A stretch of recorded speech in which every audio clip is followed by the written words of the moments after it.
What if I told you my family had a rule that only one child was allowed to speak, and everyone else had to live in total silence? What's the most twisted family rule you've ever heard of? When I was 7 and my little brother was born, I asked, "Is it a boy or a girl?" And my mother slammed her hand over my mouth and told me I would never speak again. Those were the last words I spoke for 11 years. The silence thing wasn't new in our family. It came from the religious community where both my parents were raised. The rule was that only the youngest child in the family was allowed to speak, so the older siblings couldn't corrupt them. I had 3 older siblings, and I had never heard any of them say a single word. My sister was only 2 years older than me, so she'd been silent almost her whole life. My mom still had her voice because she was the youngest in her own family, but my dad had been silenced when he was 5 when his little sister was born. Mom loved this rule. She'd mock my dad constantly for his silence, saying things like, "It's so peaceful without your stupid opinions," while he could only communicate through gestures she usually ignored. Our house was eerily quiet, just my mom's voice.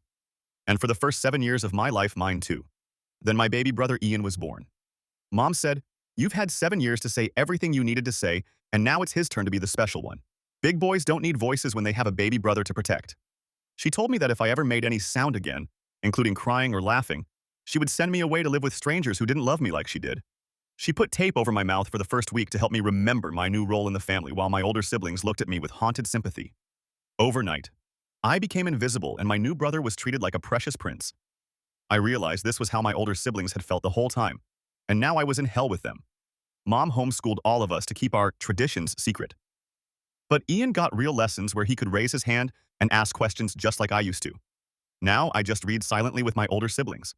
Mom would terrify me with fake charts, proving that Ian got stupider whenever I made any sound, and I genuinely believed I was stealing his intelligence. "Look how much damage you did with that cough," she'd say, showing me fake declining numbers. "Do you want to ruin his future?" I became obsessed with perfect silence, afraid that even breathing too loudly would hurt him. Ian never appreciated our silence. He'd deliberately break things and blame his older siblings, knowing we couldn't defend ourselves. He'd whisper cruel things like, "You're so ugly and worthless, and you can't even tell anyone I said that," while Mom praised him for being patient with his disabled siblings. Watching my dad suffer under the silence rule became torture. Once I understood that this was supposed to be my future too. One evening at dinner, I watched him try to gesture something important to my mom. She waved him away like he was annoying her, while my brother laughed at him. Something inside me snapped. I stood up from the table and said the first words I'd spoken in 11 years. "Listen to him." The effect was immediate and terrifying. Ian started screaming, I'm getting stupid," clutching his head dramatically. My mom's careful mask shattered. She turned on me with pure rage and yelled, "You're killing him." She locked me in what they called the silence room, a soundproof basement chamber where I was supposed to reflect on what I'd done. I'd seen my sister sent there once because she screamed when she broke her arm. My brother faked a seizure the next day, claiming my voice had poisoned his brain, and the whole extended family mobilized to restore order.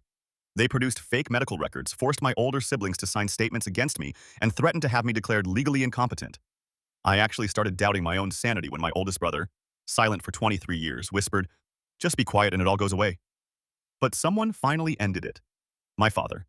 He came down to the basement one night while my mother was beating the sound out of me and I was biting my lips to keep from crying out, and he shouted, "Enough!" His voice was rusty and cracked, but it shattered Mom's control completely. He revealed that he'd been secretly recording everything for years as insurance, documenting our family's ritual abuse in case he ever found the courage to act. Mom had a complete breakdown.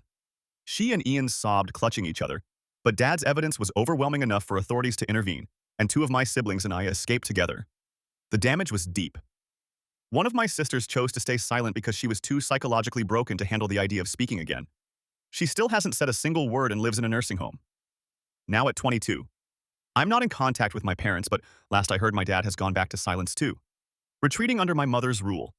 I'm 21 now and living independently, but my voice still cracks and fails me during important conversations. 11 years of forced silence left permanent damage to my vocal cords and my confidence. Sometimes I wake up absolutely sure I've lost my voice again.